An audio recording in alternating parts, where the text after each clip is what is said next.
The Equitable Life Assurance Society presents This Is Your F.B.I.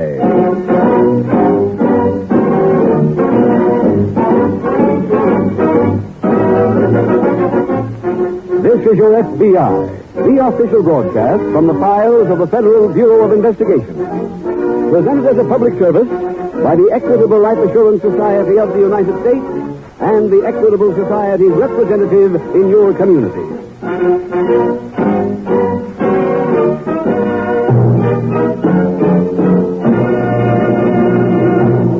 During the past few days, Uncle Sam's letter carriers have been delivering thousands of postcards mailed by Equitable Society representatives. Friday night on This Is Your F.B.I., these postcards say, the Equitable Life Assurance Society is going to give eye-opening information about its famous Independent 60s plan. That's a practical, workable plan for men and women who want to be financially independent after reaching the age of 60. So listen carefully when I give full details in about 14 minutes.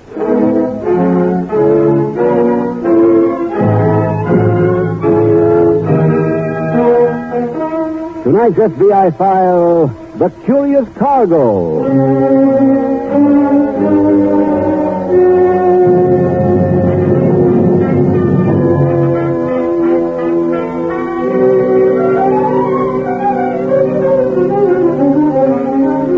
There are qualitative differences between criminals. Some of them are important from the point of view of society's fight against crime, and some of them are harmless innocents. But perhaps the greatest criminal of them all is the man who schemes to send people, other people, into war. For him, there are no words to describe the depths of his conscience. Indeed, the probability is that he has no such thing. For no man with a semblance of human charity could plan to inflict bloodshed upon others for his own personal profit. And yet there are such people. To name Hitler would be to name the obvious. But there are others. Others who do not regard themselves as leaders or statesmen, but who are interested in the carnage they cause because to them, the bigger the battle, the bigger the profit. They can see in a war only the long rows of dollar signs and never the even longer rows of plain white wooden crosses.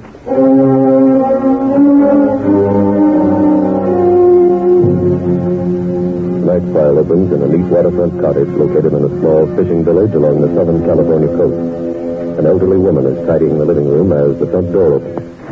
Rings on my fingers. Wayne, is that you? My toes, elephants to ride upon. Wayne, what in the world? Little Irish rose. Wayne, put me down. Stop this nonsense. Have you been drinking?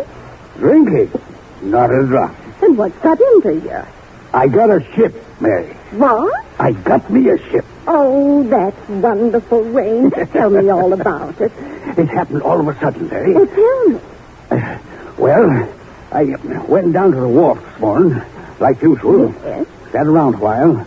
Then I went over to Ned's lunchroom for a bowl of soup. Yes. There was a fella there. Ned introduced me. Said he was looking for a skipper. Uh-huh. I talked to him. He hired. Oh, goodness. My regular pay, too.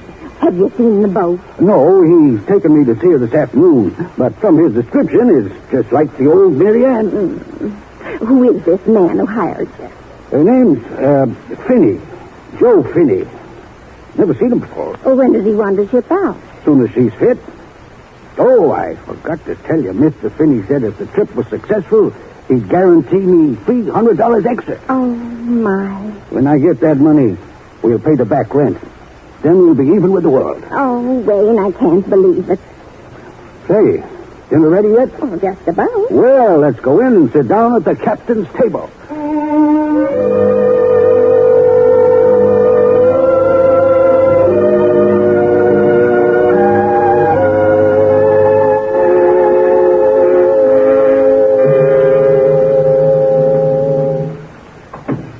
Joe? Yeah. Where have you been? I bought the supplies. All of them? Uh-huh. When are they going to deliver them to the boat? They're on the boat already. That's what kept me. Oh. I got something else done, Pete. What? I got us a captain. Who is he? Old guy named Stevens. Any good? Well, I asked around about him. Nobody put in a knock. Well, that sounds all right. When'd you coming down to the boat? 4 o'clock. I want to be there. Sure. What did you tell him the boat was used for? Fishing. Did he believe it? Yeah. Sounds like we're in business.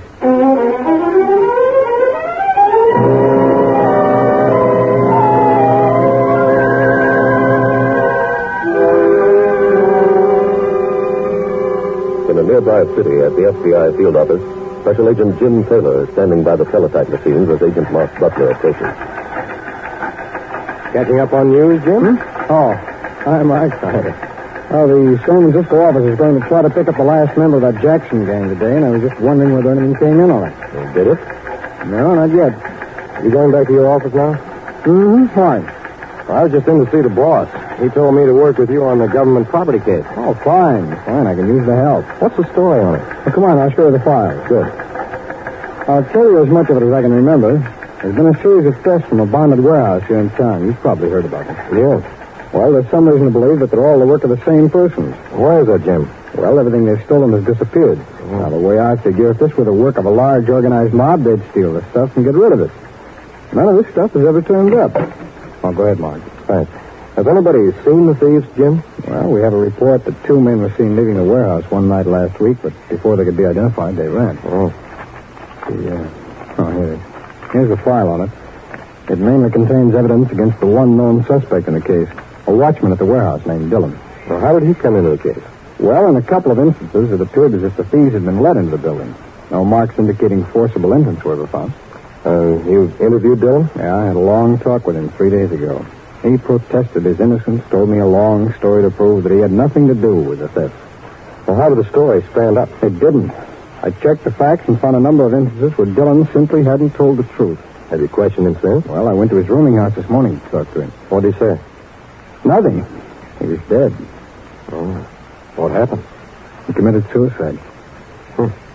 Any repenting notes? No, but I'd say a suicide amounts to a confession. More than likely. I did find something in his room that has me puzzled, though, Mark. What was that, Jim? It was a notebook with a lot of phone numbers. No names, just phone numbers. I'm having the switchboard give me a name and address on every number now. Oh, that should give us some kind of a lead. Yeah. As soon as I get the list back, Mark, we'll spread it up and go to work.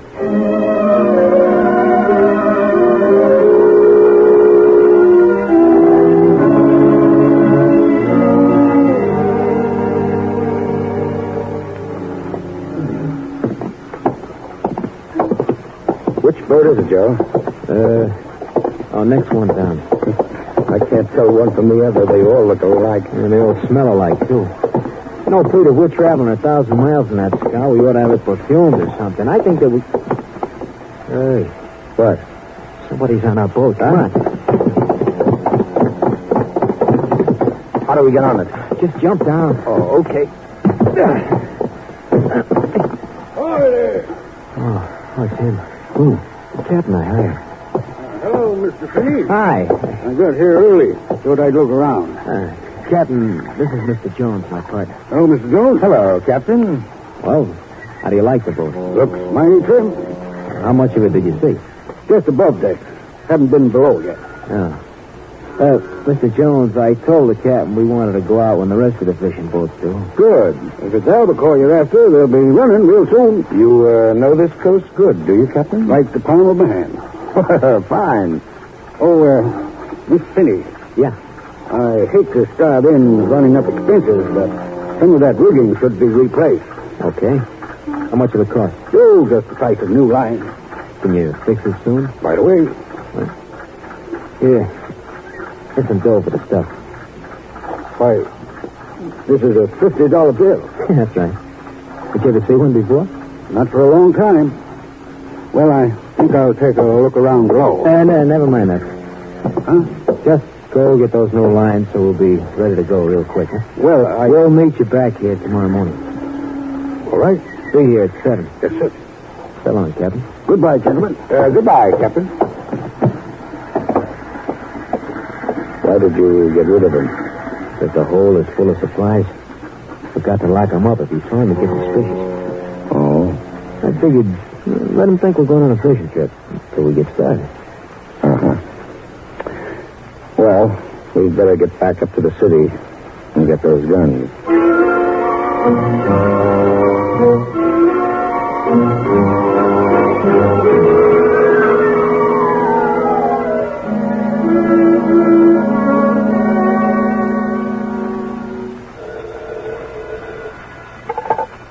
Special Agent Butler. Oh, Mark, this is Jim. I've got something. So have I. What? All those phone numbers on my list turned out to be a place that rents trucks. Well, that's probably where they got their transportation. Yeah.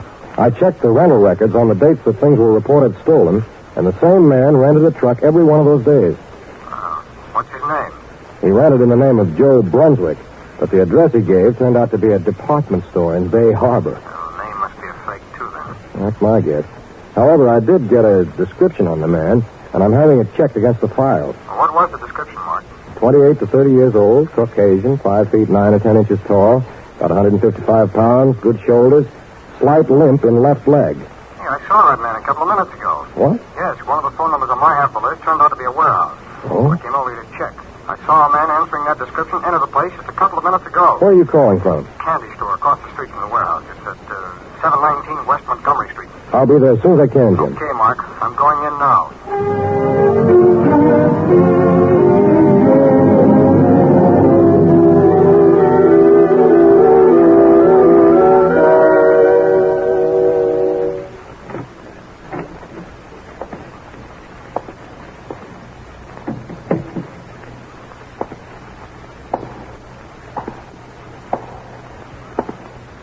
That you, Pete? No, it isn't. What do you got in those cases? Who are you? I'm a special agent of the F.B.I. What are you doing here? This is a legitimate place. I didn't say it wasn't. I've got a search warrant here, and I asked you a question. What's in those cases? Canned food. I don't know what kind. It ain't my job. Look, if you'll come back in the morning, the office can tell you. I got this warrant because I didn't want to wait until tomorrow morning. Now, are you going to open one of those cases, or do you want me to? I can't open anything here. I'll lose my job. Okay, then I'll open one. Oh, stay away from the crowbar. I'll pick it up myself.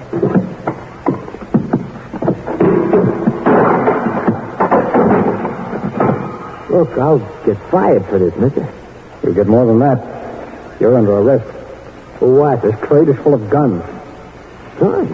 That's right. Mister, look, I only work here. I don't own that stuff. You think I open every crate that comes in here? I'd save that story if I were you, Brunswick. My name ain't Brunswick. I know. That's the name you used when you rented the truck. What truck? Oh, look, we can go into all this when we get downtown.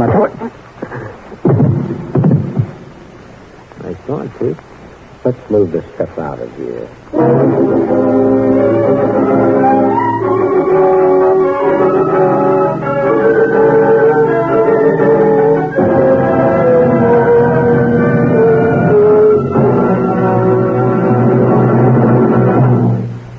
Return in just a moment to tonight's file, which shows how your FBI helps promote national security.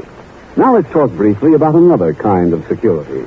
Security for men and women who want to look forward to independent 60s. Did you say independent 60s? Yes, Harry, it means complete financial independence after you're 60 years old. Sure, your children would take care of you, but isn't it better to be your own boss for life? You bet it is. To one man, independent 60s means carefree days in the great outdoors, listening to the sweetest music in the world, the whir of a fishing reel after a big one is struck. To another man, is getting in a family car and starting off on that long-awaited trip. Think of it, Mad. Yellowstone Park, the Grand Canyon, then Mexico. But whatever dream you may have of your independent 60s, remember this. Dreaming won't make it come true. After all, this matter is your job, and nobody else's. So why not do something about it right now? Start by investigating the famous Independent 60s plan offered by the Equitable Life Assurance Society of the United States. I always thought that a plan like that would run into more money than I could afford. Well, if that's all that's holding you back, Harry, then your Equitable Society representative has a very pleasant surprise for you. He'll work out an Independent 60s plan that's geared to your present income. Actually, if you're between age 30 and 45 and covered by Social Security, you'll be amazed how little this Equitable plan costs, considering how much it does for you. Your Equitable Society representative will give you the facts and figures. Get in touch with him soon. Or write, care of this station, to the home office of the Equitable Society. That's EQUITABLE. The Equitable Life Assurance Society of the United States.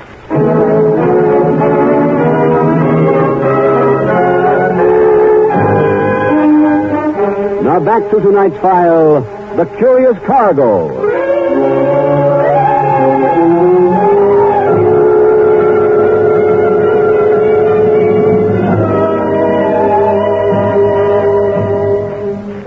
The various crimes committed by the criminals in tonight's case should constitute a warning to all of us. For these are men who have banded together for the express purpose of breaking the law. One man, the watchman, has already taken his own life. Because when the pressure came, he found that he was on his own, that the loyalty he expected from his fellow criminals was not forthcoming.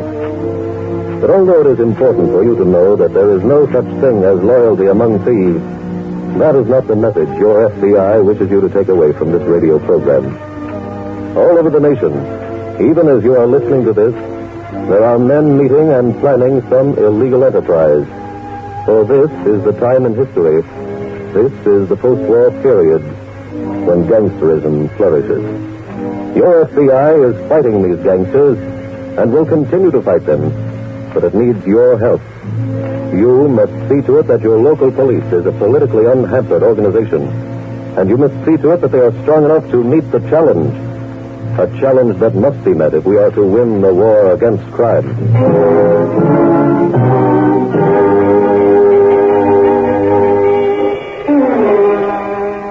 Tonight's file continues in the emergency room of a local hospital.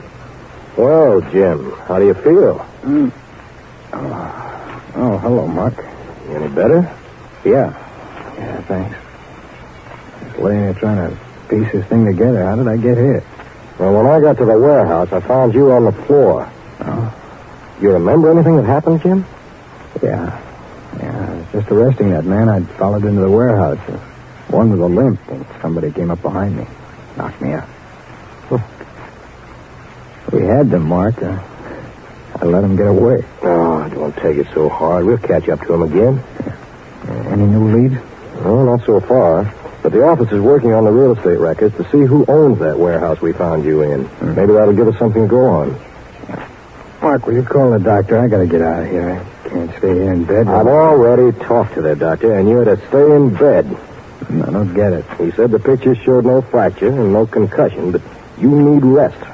Oh, that's fine. I'm going back down to the office now, Jim. See if they've got anything on the owner of the warehouse. Now, look, Mark, I'll stop by here to see you this evening.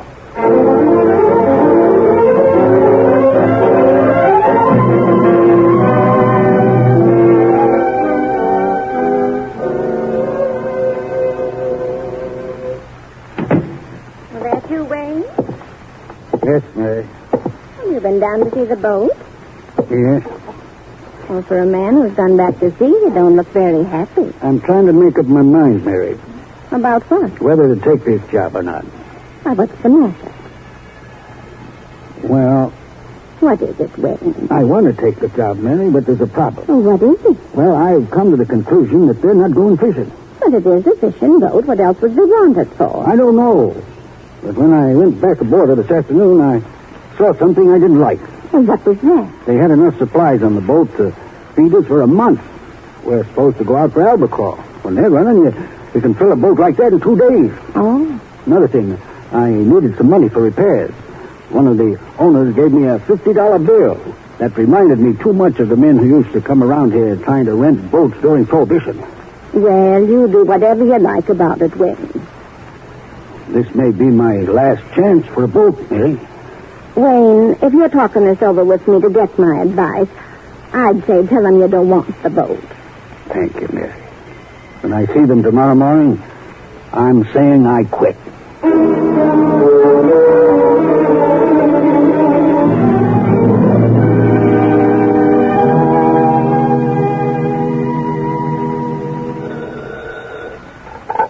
Special Agent Butler speaking. Hello, Mike.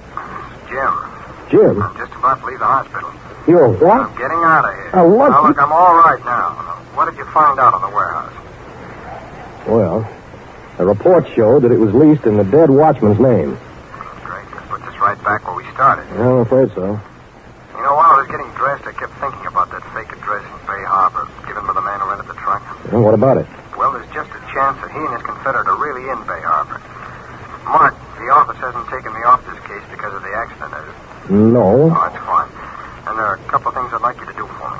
Name them. Will you get 2 John Doe warrants? Okay. And will you call the local police at Bay Harbor, tell them what's happened, and give them a description, too? Right. We'll get down to Bay Harbor first thing in the morning and look around.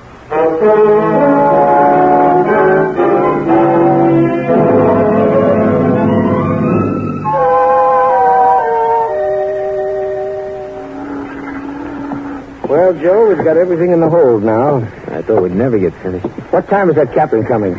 Ought to be here any time now. Why? Well, we want to get out of here with the rest of the boats, and they're getting ready to leave at noon. Look, why do we want to leave with the rest of the boats? Nobody will notice us. So when we get outside the harbor, we can start south. How long will it take us to get there, Pete? About 2 weeks in this thing. Oh, there. Oh. Hi, Captain. Come on board. I'm coming. Man, I found the boat here. Well, you ready to go, Captain? No, I'm not. Well, how soon can you be? Well, I've been thinking about this. And I know I promised you I'd skip at the boats, but I'm afraid you'll have to count me out. What? Well, now, wait a minute. It's a little late for that. You can get another captain. In fact, old Cap Warwick has no ship. We want you. I'm sorry, Mr. Jones, but I've already made up my mind. So have I. What are you doing with that gun? Take one guess. Now, are you going with us or not? I'm not. Take him below, Joe. When he comes to, he'll change his mind.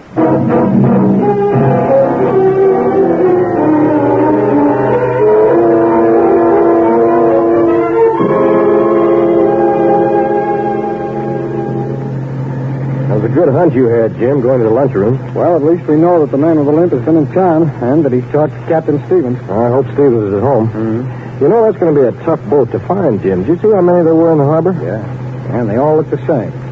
Well, I guess that's the Stevens shack right here on the left. Yeah, it looks like the place was described to us. You go ahead, Mark. I'll slide out on your side. Okay, Jim. Make it? Yeah, that's fine. You suppose that woman hanging laundry out there is Mrs. Stevens? Well, let's find out, huh? Pardon me.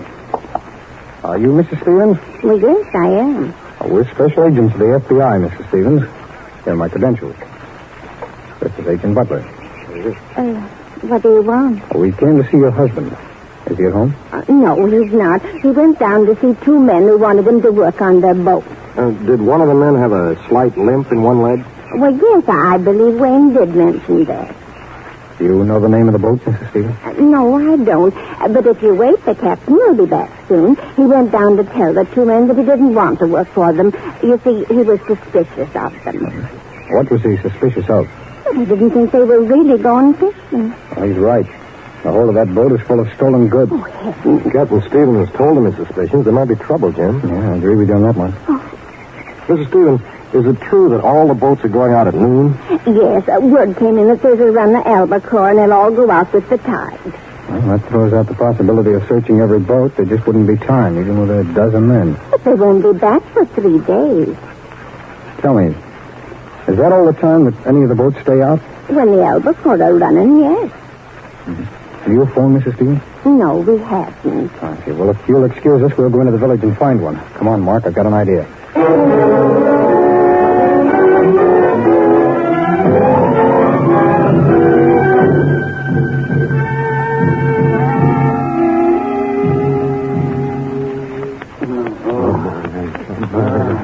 Hey, he's coming out of it. We'll keep working on him. We've got to get started pretty soon.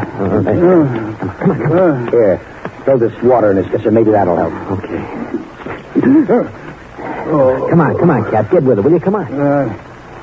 All right. Can you hear me? Yes. Those cases over there were full of guns, and we got to get them out of here. You said you knew the waters down south. Well, you're going to get a chance to prove it. I'm not going. Mister would be crazy to let you walk off this boat alive. We're not going to. But you can't. Why not? Who's going to stop us? We are. Hold it. What? There's both of them, Mark. Right, Jeff. Take the cops. Special agents of the FBI. We've got warrants here for the arrest of both of them. Okay, Mark, take them above. Right. All right, you do. Up you do. I didn't have anything to do with those guns. Now, you know that, Captain Stevens. How do you know my name? Oh, we've been to your house. We saw Mrs. Stevens. She doesn't know it yet, but she's the one who sent us down here. But she didn't even know the name of the boat, did she? No, but she knew enough to tell us that the rest of those boats would only be out 3 or 4 days. So I checked the supply stores. This boat took on enough supplies for a month. That's when I knew this had to be the boat we wanted. Now, come on up on deck with me, Captain Stevens. We're taking those men into custody.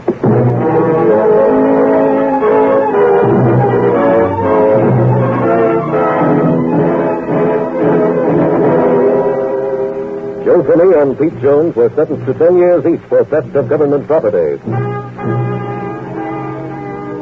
And so your F.B.I. was able to prevent the crime of stealing government property from being compounded by the 2 criminals in tonight's case.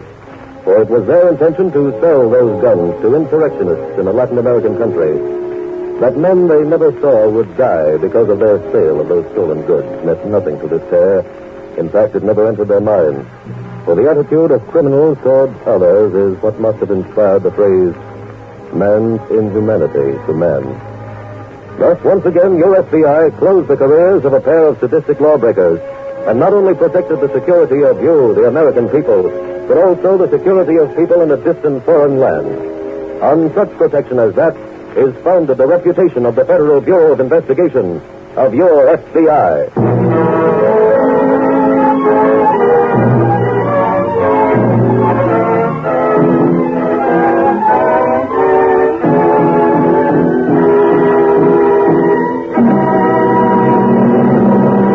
In just a moment, we will tell you about next week's exciting case from the files of your F.B.I.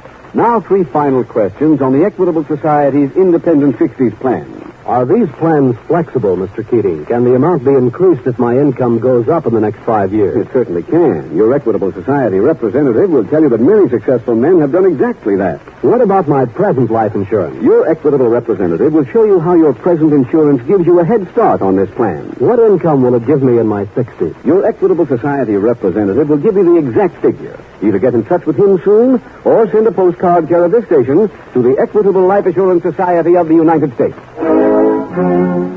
Next week, we will dramatize another case from the files of the Federal Bureau of Investigation. A story of the short criminal career of 2 youthful female bandits. Its subject, juvenile delinquency. Its title, The Bantam Bandits. The incidents used in tonight's Equitable Life Assurance Society's broadcast are adapted from the files of the Federal Bureau of Investigation. However, all names used are fictitious, and any similarity thereof to the names of persons living or dead is accidental. Tonight, the music was composed and conducted by Frederick Steiner. The author was Jerry Lewis. Your narrator was William Woodson, and Special Agent Taylor was played by Stacy Harris. This Is Your F.B.I. is a Jerry Devine production. This is Larry Keating speaking for the Equitable Life Assurance Society of the United States and the Equitable Society's representative in your community, and inviting you to tune in again next week at this same time when the Equitable Life Assurance Society will bring you another thrilling story from the files of the Federal Bureau of Investigation. The Bantam Bandits on This Is Your F.B.I. This is ABC, the American Broadcasting Company.